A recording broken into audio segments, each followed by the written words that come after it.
Well, hi, and thanks for joining me in my shop. We're going to be taking a closer look at these two crossover circuits that I have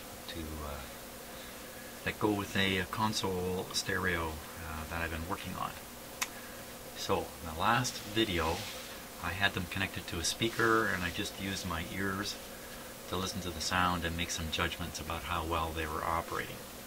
And I'm pretty intent on changing the capacitors in the crossover circuit here. But beforehand, I do want to test it pretty thoroughly, as I'm trying to teach myself a number of things here. And I really do want to know if these are working or not. And after I change the capacitors, whether a real improvement has occurred or not. So, as I said, the first video, I'm just using my ears. For this one, we're going to be using the scope that you can see running down here. So, what all have I done here?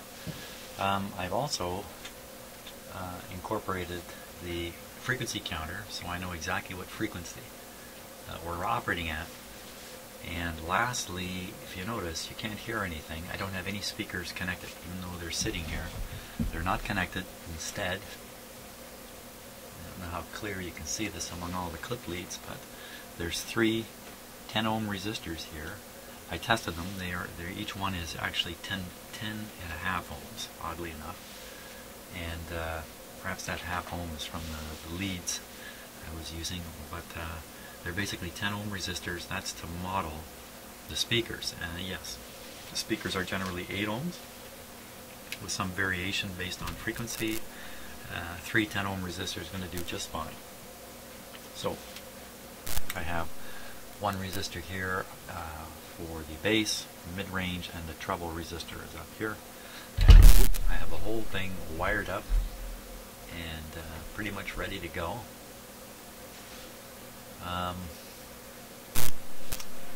Just gonna switch cameras here. Oh, and there's the oscilloscope that a very kind person has given to me, and it's already going to prove handy in this video. Now, I have to tell you, what I see with my eyes is just a little bit different than what you're seeing. Here on the video, you're seeing a band going across the screen. For anyone who's used a oscilloscope, of course, there isn't a band going across the screen like what you see. The trace is slow because the frequency is very low. We're at 200 hertz right now. So I've had to slow down the rate at which the oscilloscope is scanning across. But nevertheless, this is going to work fine, because what we're really interested in is the relative size of the two displays you see. So this lower one is the input. The upper one is connected either to the bass speaker resistor, or the mid-range speaker resistor, or the treble resistor. Right now it's connected to the bass resistor. And the reason I have this one on here is in case the output of my signal generator varies with frequency as I turn it up. It may get larger or smaller, because it's really the relative size here that we want to see on there. So let's do this. Just watching my frequency counter jump around there for a moment. So I'm just going to jump the frequency up from 200 to, I don't know, about 1,000. And you can see the dramatic change that's taken place in the upper trace.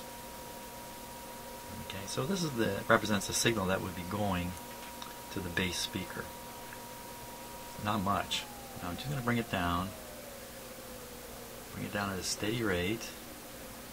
Right about there, you see it starts expanding fairly rapidly, and now it's about the same size. So I'm interested in this frequency. I'm right about here. So we'll take a look at what frequency that actually is. 197, so 200. And I remember writing on the sheet here 200 just from listening to it. So I'd say 200 and below, 100% of the signal is reaching the speaker. So now we'll do the same thing in the mid-range, and I have not done any of this myself other than the bass here, just getting all the equipment set up. So I'm going to switch now the oscilloscope to the mid-range. Now, if you remember, the mid-range had a funny buzzing sound, so we'll take a look at the signal shape more closely. But first, let's just compare the output. Okay, so we're still at the 200 hertz mark. Actually, you can see it right in this camera view down here. You can see the upper trace is slightly smaller. Last time around, I thought it was between 100 and 8,000 that the signal would not be attenuated. You can already see it's a little bit smaller. I'm just going to wave the frequency around here. I'm going to go up, up, up, up. See it get bigger, and it stays bigger, stays bigger, all the way up to a little above, no, a little under 2 kilohertz. Take it back down again, just a little bigger right in there. I have to kind of watch that the supply signal isn't also varying. And right at this point it starts getting smaller. And that happens to be 200 hertz. I'm just going to write these down. Now we'll jump it up quite a ways here. There we are. We're at 2 kilohertz signal. And you can see they're roughly the same size. Okay, I'll take it up in frequency and watch for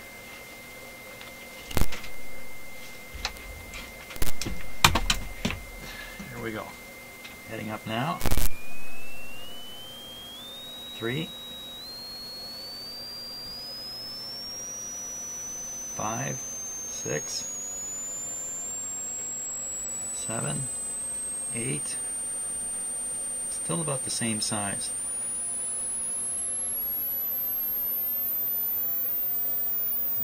We're way up high now, 15, you know, beyond the range of the speakers to reproduce. So it really looks like it gets pretty much all the signal above 200. Go back down.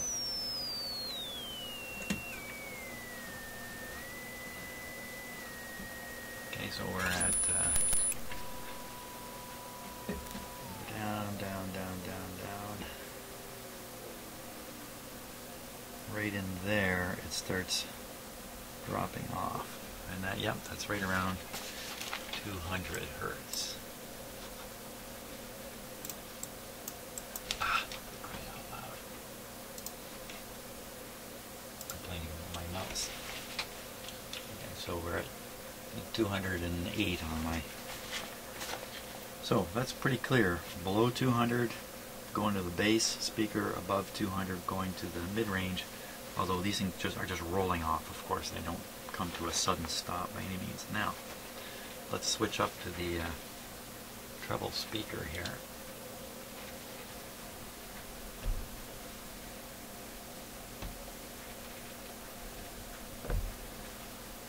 There we are. Just turn the camera a little bit. You can see, wow, there's not much signal there at all. Well, we're at 200 hertz, so you wouldn't want 200 hertz going to your tweeter, that's for sure. So I'm going to raise up the frequency now. Just watch for when it really starts to get bigger. Well, it never really did it? So I got all the way up to about 1800 hertz. Not much going to the tweeter yet.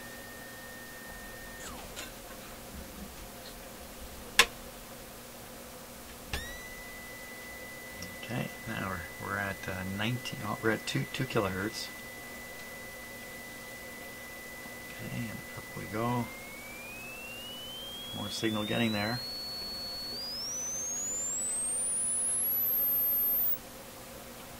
Okay, so now I'm at, where am I at? Wow, I'm at 19 kilohertz, you know, really beyond the range of the speakers and our hearing too, for the most part.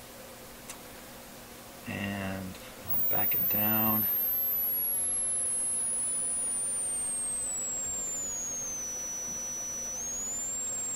And we're getting a fair bit of signal there. That's around 7,500 kilohertz. Let's see. And we're really down to a smaller portion. This is around 3 kilohertz. So you have a long range of rise there, if you like, if I can put it that way. Looks like if I could turn my signal generator higher, which I can, but I won't bother, more and more of the signal would still reach the tweeter. So now if we stop and think about this, what's keeping the signal from reaching the tweeter? I'm sure you'd want 4 and 5 kilohertz to reach a tweeter. You know, and again, I'm not a speaker expert by any means. Probably the capacitor that is controlling the signals reaching the tweeter has lost capacity. So it's a smaller capacitor than intended, and it's blocking more of the signal than intended. Oh, you know what? Let me take all that back. There's a control here. Hold on. Okay, I'm turning the control. Not doing anything, is it? Maybe the slightest variation there. So where am I? I'm at 5 kilohertz. Let me take it up to... We're up around 10. And I'll turn that control. I don't see that's having much effect.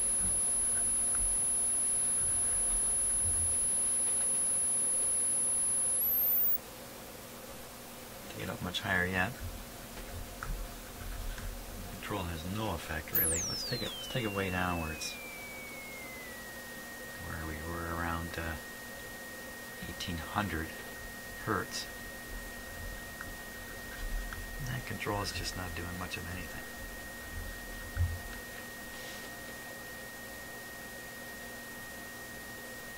I'm just thinking for a minute, have I jumped it out of the circuit by accident? The way I've wired this up.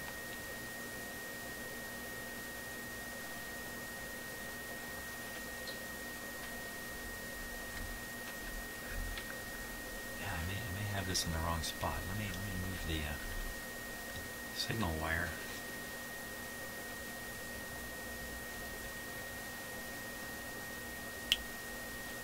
Let's try that.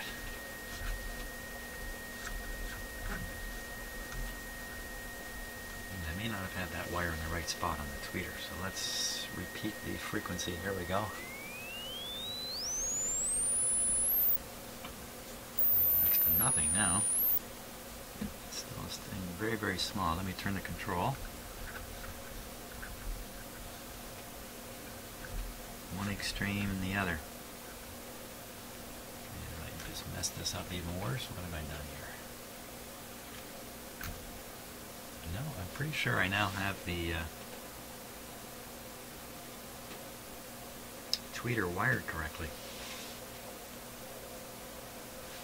Let's take it down. Frequency is way down now at 200.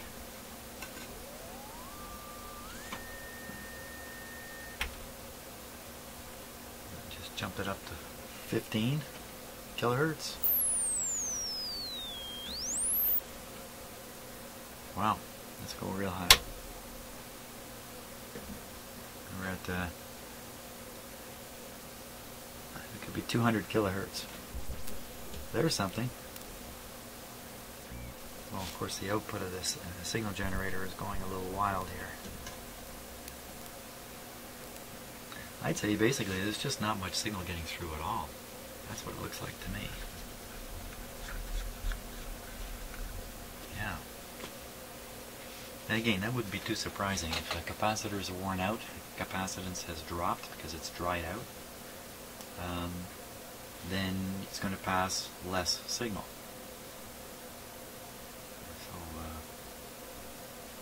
there we go. That's one of them, one of the crossovers. Funny, I could hear it. I can hear it, but I can't see it in the display.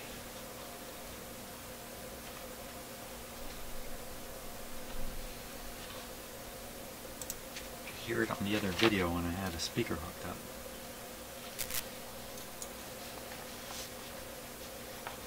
So I'm going to write minimal on my note sheet.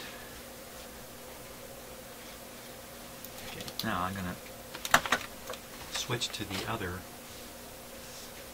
crossover network and compare it.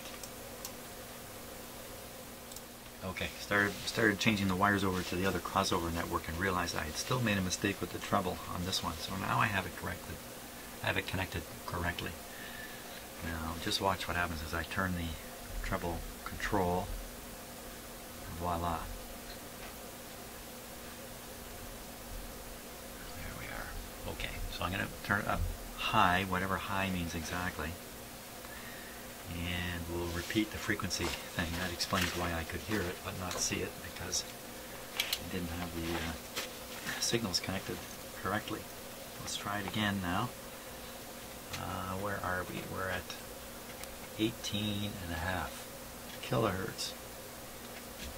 I can go up from here, even though this is already beyond the range of most speakers and hearing, but let's go up. And see the input is going up. Okay, so we'll switch now to 18 again. I'm just switching bands on my signal generator. So now we'll go down. Just a little less than 2 divisions here. Go down now. Here we go.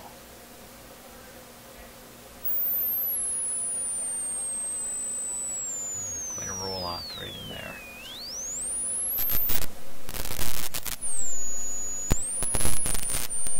So right around this area here. That turns out to be 8.5 kilohertz. Now I had written down 3.5 based on my hearing.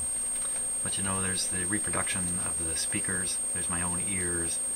There's the exact, you know, we get to the high frequencies, it's exactly the way my head is tilted, where I'm sitting, all this kind of stuff. All plays a role in what I hear. So let's just keep your eye on that scope there. Really leaves. There's not a lot of signal left down in this range here, which is 3.5. That happens to be just what I was hearing.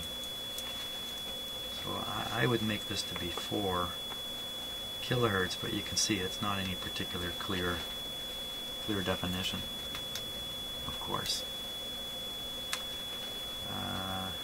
What was it, 3 dB per decade? I can't remember how all that worked. It's been a long time since I was in college. So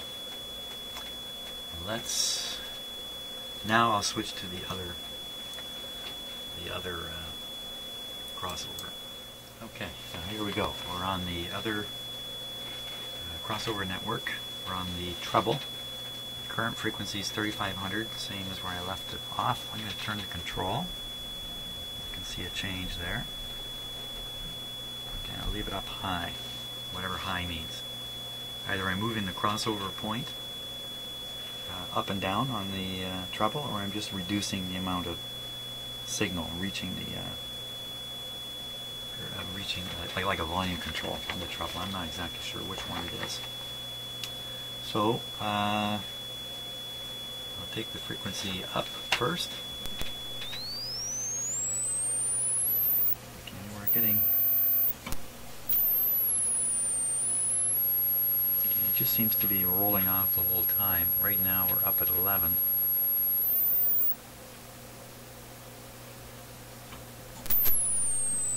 Down.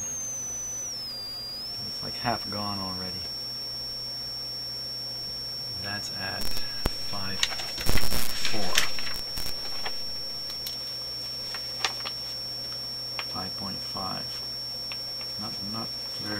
scientific, but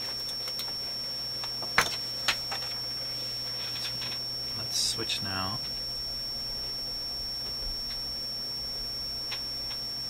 To mid-range, and I forgot to look at the waveform last time around. We won't forget this time. So this is the mid-range now. And we're at 5400, expecting it to roll off somewhere around 500. Okay, so we'll take it down.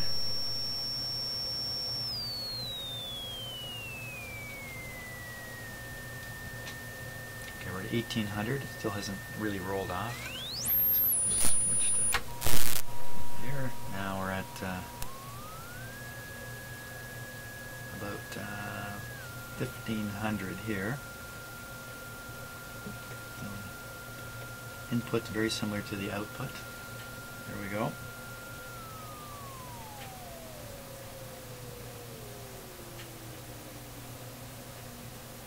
Not until about here. And guess what? We're down at around 200 again.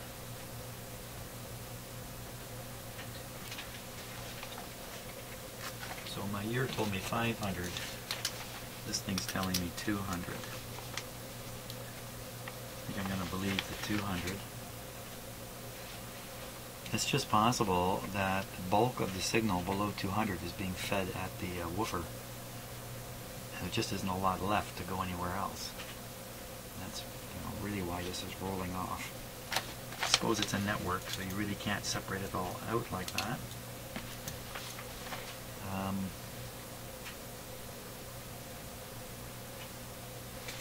We can take it down lower, just kind of for fun.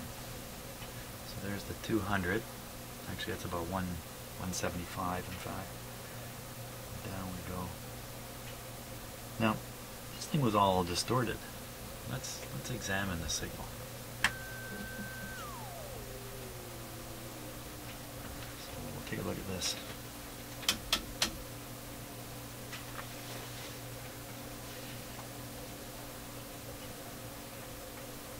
Well, one thing I see is an ever so slight phase shift. If you look here, you can see it's lined up on this line, and up here it's actually back here. But I don't see any obvious egregious distortion. Now I've skipped around that phono plug problem, so it might be interesting to see what happens if I get on the other side of the phono plug. Let me do that for a moment.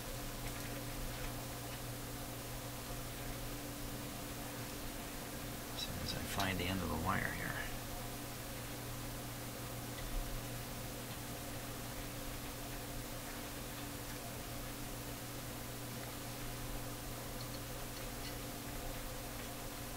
Oh, there it is, all buried among all these other wires. Okay, so I'm going to disconnect the supply completely. Whoops, not completely. It's still hooked up to the scope. And I'm triggering on the upper.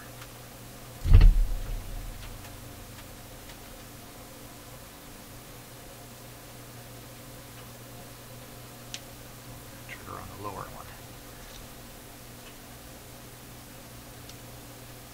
Okay, now we're going through that switch. You can see there's hardly any signal coming out at all. I'll make the scope a little more sensitive here. Well, I don't get any notion that there's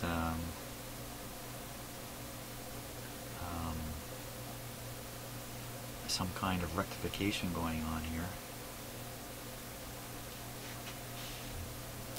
I'm just pushing on that switch part.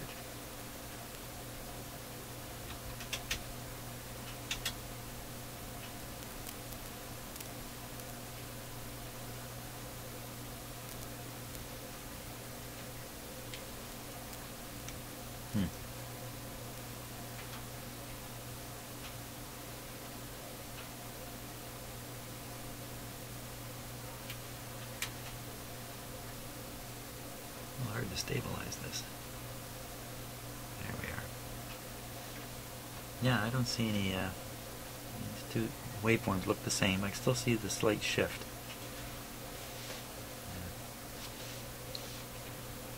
Okay, that's probably a really interesting thing for people who are really into high-end audio. The phase shift caused by the crossover network is probably a big deal. Okay, let's jump the frequency up, up, up, up. And we'll take a look at the phase shift here. Now there's almost no phase shift. And if we go down, down, down, way down, and you can see, I'm just trying to find one that's lining up. This one lines up pretty good. When you look up, you can see it's over quite a bit. Well, isn't that interesting? Just looked up at my computer screen. You're getting a really nice solid picture, and I'm looking at a flickering thing when I look right at the scope with my eyes. Okay. So did I write something down about that? I wrote down 200. I don't see any distortion. And I'm going to, I want to not go through that switch because the phono plug. Oops.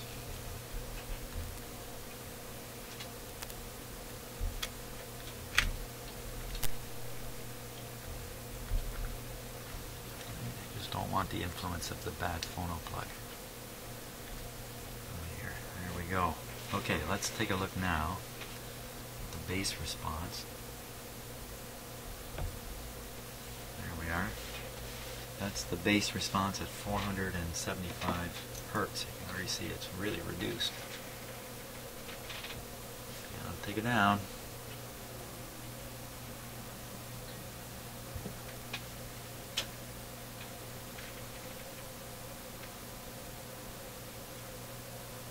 It's just about the same now. Output's just about equaling the input, and we're at 185, around 200 again.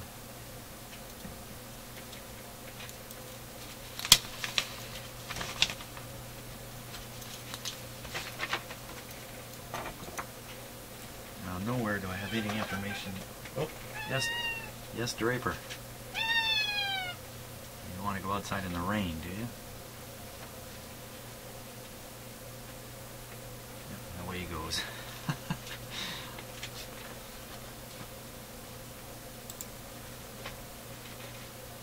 So what's all this mean?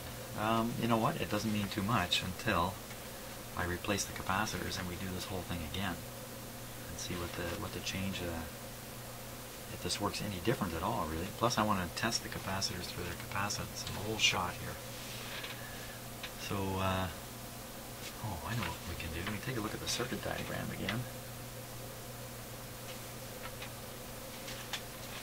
And just take a peek at how this operates. Maybe we can do it down here.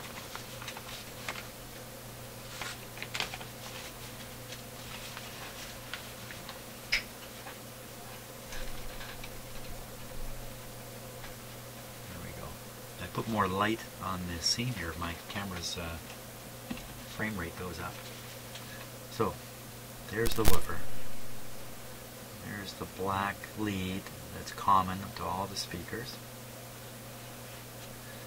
And the signal has to fight its way to get there.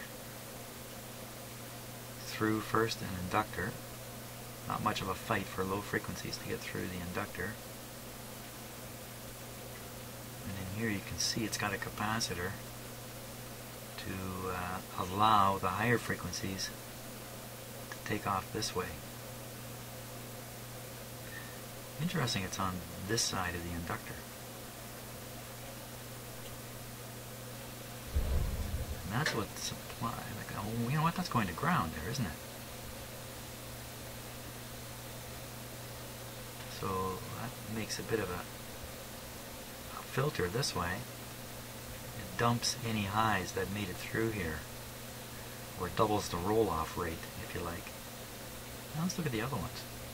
So we track back from the mid-range speaker. its signal has to pass through this capacitor. So lows have a hard time getting through here, and if there's any left over, they're short at the ground, basically through this inductor. Again, it gives the capacitance and inductance, so double the roll-off rate, if I understand things right. And what's left goes up here to the speaker. Now, of the stuff that makes it to the mid-range, some of the treble sneaks through this capacitor and heads up through this variable resistor up to here, up to the tweeter.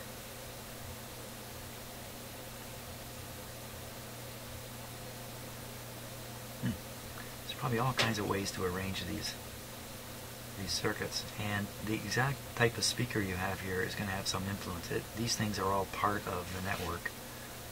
For all I know, they aren't all 8 ohms. I don't know. I haven't seen it written anywhere. That's just an assumption on my part. And of course they have inductance too, which is going to have some bearing on how all this whole thing works. But you can bet, when this was designed, it was mocked up, built, and listened to and examined using instruments, something like what I'm doing today.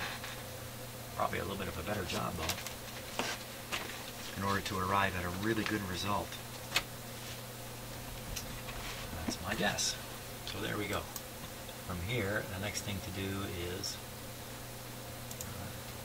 change out the capacitors. I think that'll be on the next video.